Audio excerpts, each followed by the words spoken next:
Lived. Yes, Colin was born in 1944. I think London or Kent. Was he born in London? I think it was London, but they did live in Kent. Faversham, yeah. Okay, I'm not going to even try to pronounce that. I don't have a grip on the English language. It's my favourite, but it's Faversham. Now, Pat and Colin actually knew each other for quite some time before they started going out together. And they actually used to, I don't know if complain or talk about to each other about the people that they were seeing at the time. Colin would complain about the girl he was seeing at the time. Pat would complain about the boy she was seeing at the time. But then at some point in time, these two decided to make a go of it and start going out and eventually becoming husband and wife. And they got married in October 14th of 1967. And spent 55 years together married. So a good long run. They had two children. Neil, unfortunately, Neil is a little under the weather today and wasn't able to make it to here. And Carolyn, which unfortunately, Miss Carolyn had multiple sclerosis for many years, and she's not able to attend. She's kind of dead these days. So enough of that sad stuff, I'm sorry. In 1977, at the tender age of 32 years old, Colin made the decision, Colin and Pat made the decision to move to Canada. And I asked, why Winnipeg? Like, what was it about Winnipeg? And I guess, I'm born here, I don't know this, but in the immigration circles, it's things like you have to have a sponsor that's willing to sponsor you into the country. You have to have a job. And I guess more in those days, you had to have that job in hand before you could really come to the country. So Colin had placed a couple of job advertisements or applications. Now in England, he was a carpenter. Now apparently there's a little discrepancy in the job description of a carpenter in England versus a carpenter in Canada. So he was applying for these jobs and he wasn't getting them. So about his third or fourth application, he applied to be a cabinet maker with a company, and he landed that job. Now the only problem was they told him he had to be here January 1st to start work. Because apparently back in 1977, January 1st was not a holiday. And so Colin spent Christmas in the UK with his family, and then quickly had to pick up, fly to Canada, get to Winnipeg, so he could start that job. So he stayed with some of the sponsor family, the people that they had been acquainted to, and he started that job. Pat remained in England for 4 to 6 to 8 weeks, give or take, packing up the remainder of their stuff, looking after the children, and making sure everybody got to Canada okay and joined him. Now, the first month that Colin spent with his sponsors, I think some of those sponsor individuals either had friends that were kinsmen or they were former kinsmen because they were over 40 years old, so they were no longer active in the club. Well, this sponsor individual thought it might be an okay idea to invite a bunch of kinsmen over to his house to meet this new individual. They figured, it'd be a good way to help them find some friends in this new territory, across the pond. And so, that happened. The guys came over, they had a good time. Colin ended up starting to go to a couple of kinsman meetings. And, by that third meeting, for those of you that are in the association, the paperwork came out and said, hey, sign here. We'd love to have you. And love to have him, the club did, because what an individual. He joined the Kinsman Club of Winnipeg. You actually did it prior to Pat getting to Canada. She got here and found out he was a kinsman. and she told me something along the lines of the first phone call she got directly to her after her arrival was a Kinnett saying, would you like to come and meet us? And back then, the Winnipeg Kinsmen ran about 150 members, and the Kinnett Club was running somewhere around 80 or so. So what a friendship circle to get involved in.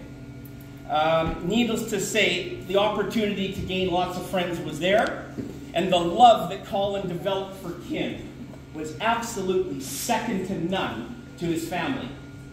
Family first always, but that man was the true epitome of kinsman.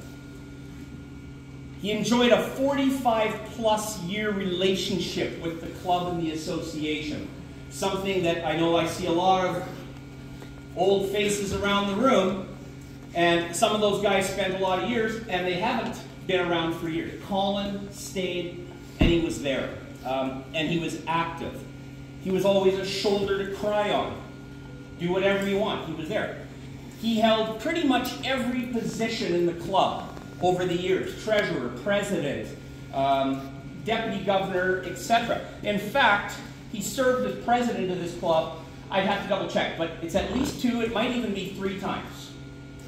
So that is an accomplishment all by itself. But then there was another stint that the man did. Those again in kin know that, you know, in the club we have presidents, and then we have a structure in the province that sort of has a top-level executive as well, and the top position there is referred to as the governor. And they kind of have a responsibility for all the clubs in the area, 50, 60, 100 clubs, and they run lots of meetings and stuff. Anybody that's ever been a governor, and I know there's quite a few in this room, would know that that's not the kind of job you eagerly take on a second time. Because it is a lot of work, and a lot of traveling, and a lot of stuff. One round is usually good enough for most people. But Colin was the kind of guy that would step up when nobody else would.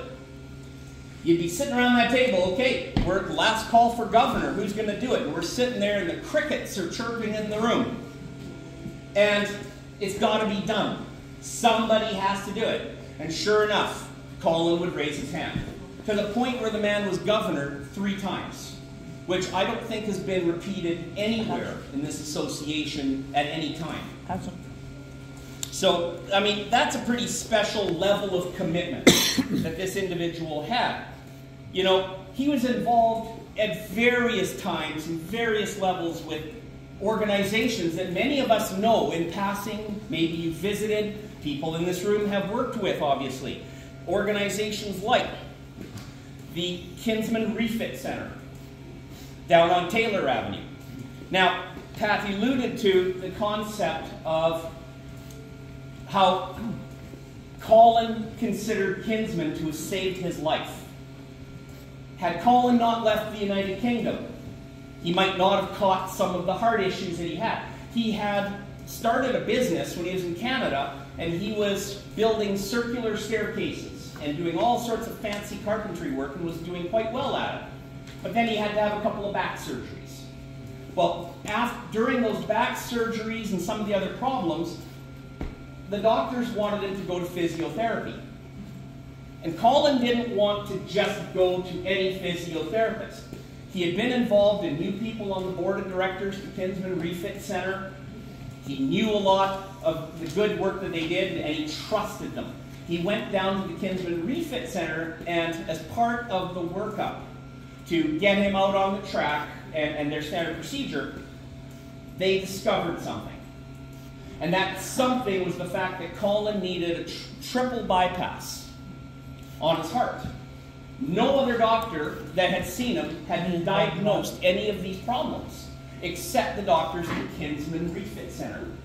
And it was within days that Colin was transported to the hospital and he had his bypass surgery. Same night. What's that? Same night. Oh, same night. Sorry, same night. He had a growth that had to be removed. He had a growth to be removed. So there, I keep learning all the time. So he had the surgeries, and of course, you know, he lived on a much longer life. And I know I've had conversations with Colin over the years. Things like, you know, he felt indebted to Kinsman. His method and his motivation to keep going in this association was deeply buried in those experiences he had in his early life in kin. So like I say, it felt it saved his life. He also spent a lot of time working with things like the Kinsman Discovery Center at the zoo. For those uninitiated, that's the building that has a ton of children's handprints in ceramic all around the building. You'll also note that there's a little spot on the side where the committee, the executive of the project at the time, had their handprints in there. So I invite all of you next time you're at the zoo to find that little spot, because Colin's handprint is one of them, as is there are several other people in this room that worked on that project. And I'm pretty sure I remember we had a photo on the wall of Colin handing a check in a nice suit. $305,000 was what was paid. And Colin was fortunate enough to present that check to then Mayor Bill Norrie. And we had that picture sitting in here for many, many years. So, you know, besides the Discovery Center, you know, he was also around, maybe not as involved, but as many of us, the Children's Museum at the Forks. And the list just goes on.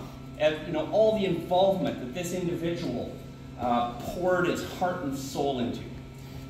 Now we fast forward to 1997. Some of you might remember we had a little bit of water cruising around in the province, the flood of the century.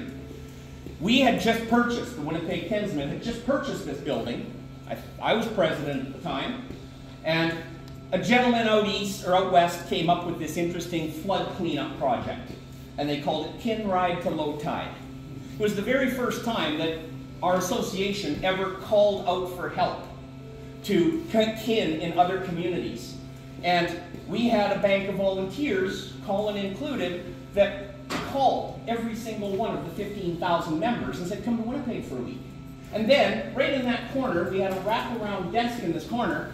Colin Edwards sat there for almost 8 weeks on the phone between Kinsman members and Canadian Airlines and organizing flights and all the transportation and travel for every single individual, close to 300 people that flew into Winnipeg to come and help us clean up from our flood.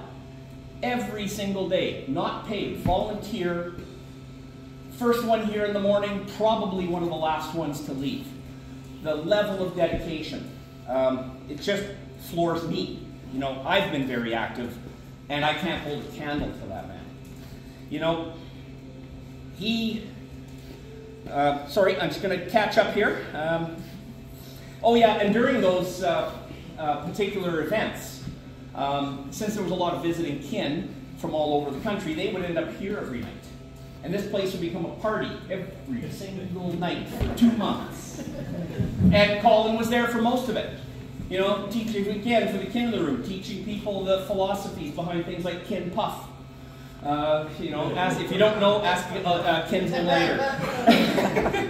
If they remember. Because that's one of the things. You know, Colin was always there for people. He was the kind of person that could listen to a story indefinitely. He could tell a story indefinitely too, I might add. You know, but he was always there to talk. I know there's people in this room that would have hour-long conversations with Colin. You know, that could be a shoulder to cry on. He could be a voice of reason. He could be the dispenser of, well, usually good advice. You know, I know. You know, he was considered by many to be a good example of what kin should be. And he was a mentor, really, to many individuals, including yours truly. You know, I don't think my life in Kinsman would have been as fruitful, would have been as long, and would have been as fun as it had without the likes of somebody like Colin and the club. Simply because he was Colin. You just couldn't hate the man. It was kind of impossible.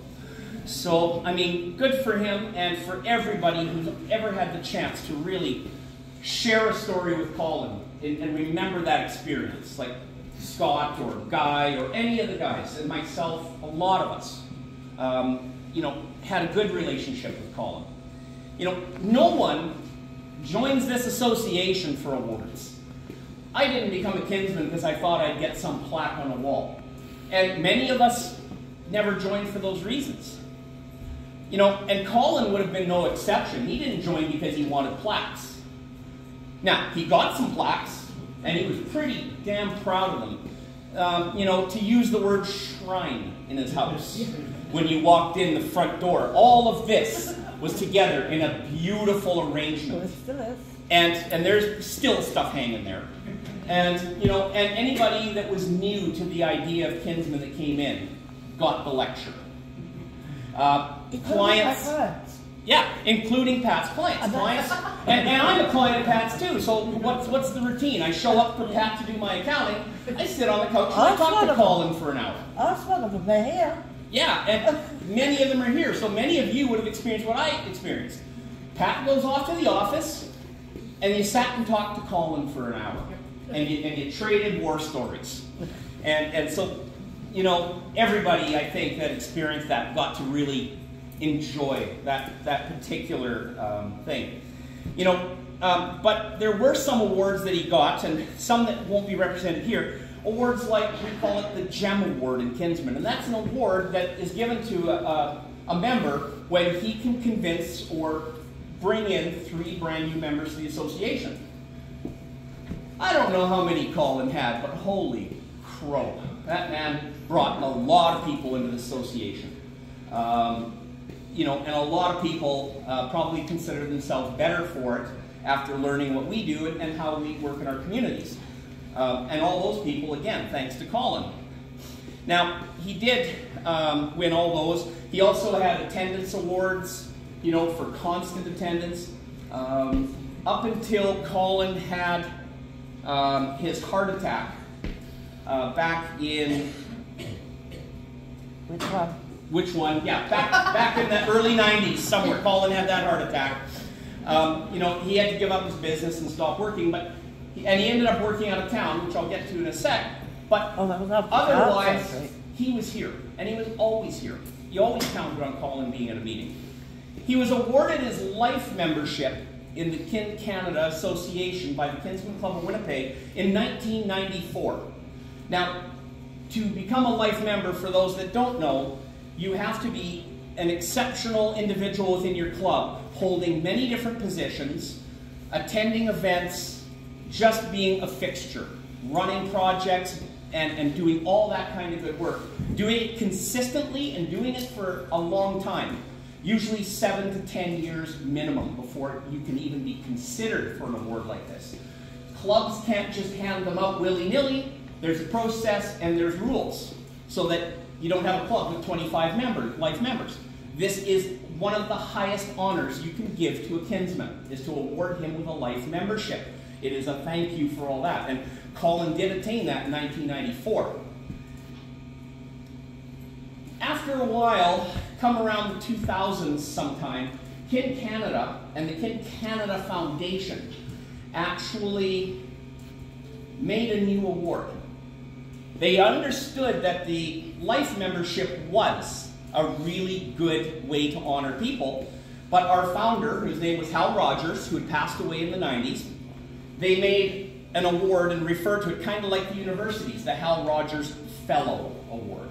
And this had a much, much larger degree of requirements to be able to attain an award such as this. A big list, I don't even know them all, but let's just say there's not a lot of people that have gained this award. In fact, Colin was only the 66th recipient of the Hal Rogers Award at that time. And it is, and this is an insert from the website, the Hal Rogers Fellow is the highest honor bestowed and conferred by the Kin Canada Foundation. The prestigious Hal Rogers Fellow program recognizes individual kin or alumni or fellow Canadians who have made a significant contribution to their community, province, or community.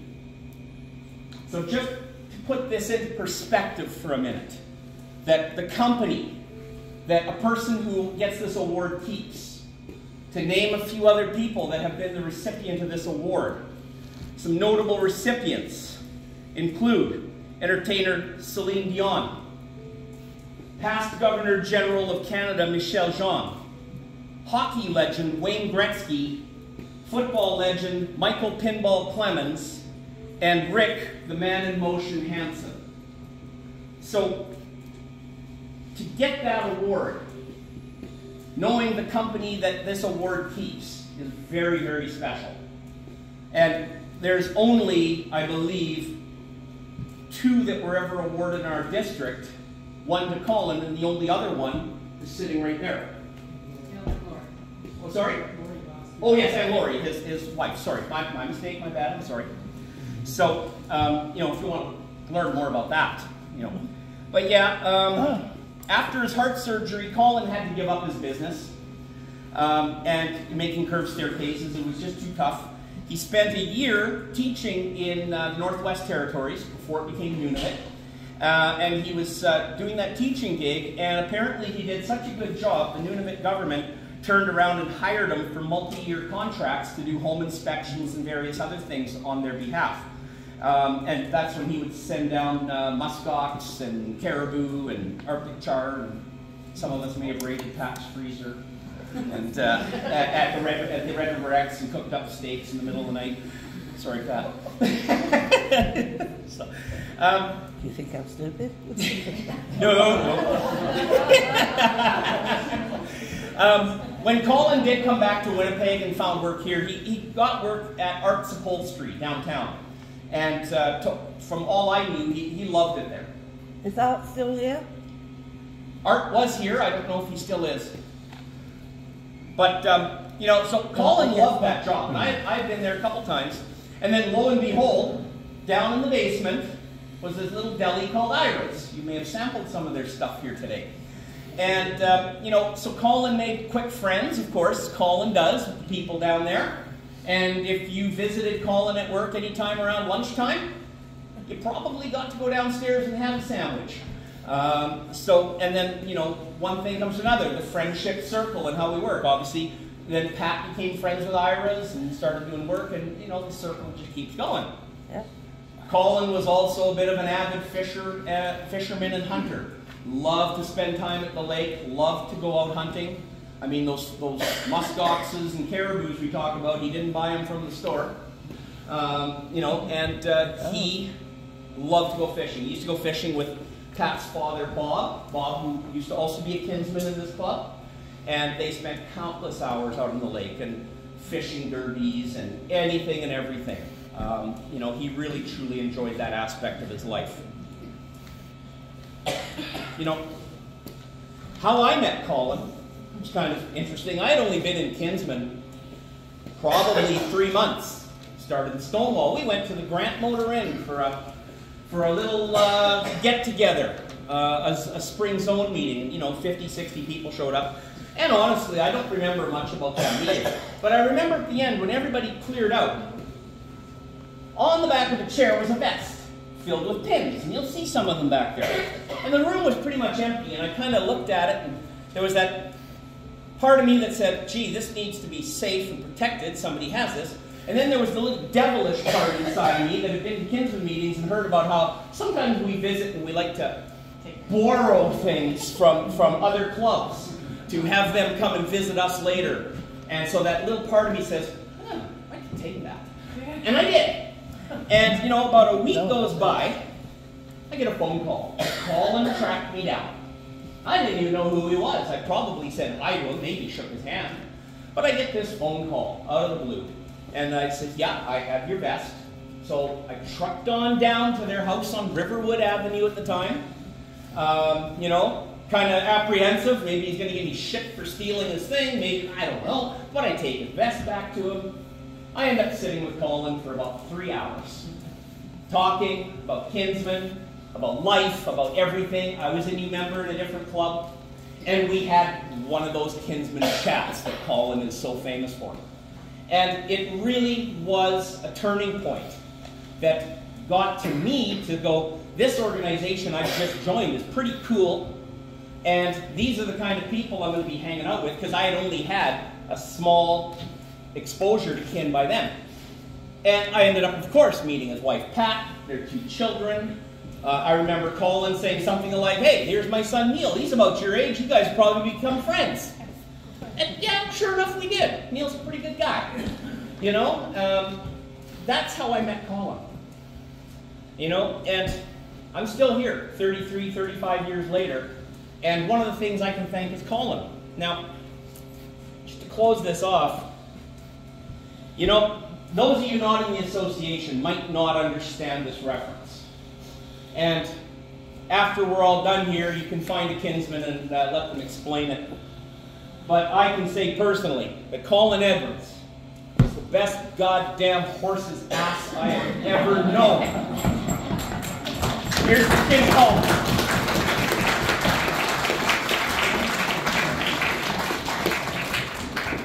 Now, if anybody else would like to share a few words about Colin, a story. I mean, I remember we used to make a little bit of fun of him from time to time about his accent. You know, his poor control of the English language. But I do remember around this club once, and I think he was deputy governor, he had attended a meeting out in Souris, Manitoba. And Colin's accent was a little thick some days. So he stood in front of this room and gave a report of his travels. Except the word Souris was somewhat difficult for him to pronounce. And every time he would say it to all of us, it sounded like he was saying sewage. And man, we had a good time with that for a couple months. But Colin, water off a duck's back. You know, he appreciated the joy and the love that this association brought to him. And hopefully everybody who worked with him, met him, hopefully they got to see that as well. Thank you very much.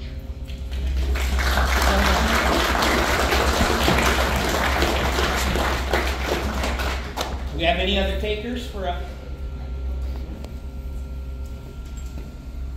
Well, please continue to talk amongst yourselves, talk to the family. By all means, look at the memorabilia that Colin has done. His urn, wonderfully crafted by Scott, our resident woodworker, is sitting up there. And also Colin's medal for his Hal Rogers Fellow Award is up there. And again, thank you everybody for coming. And feel free to hang around as long as you want. Get a drink from the guys at the bar, eat some of the good food, and tell some good stories. Thank you very much. Thanks, Paul.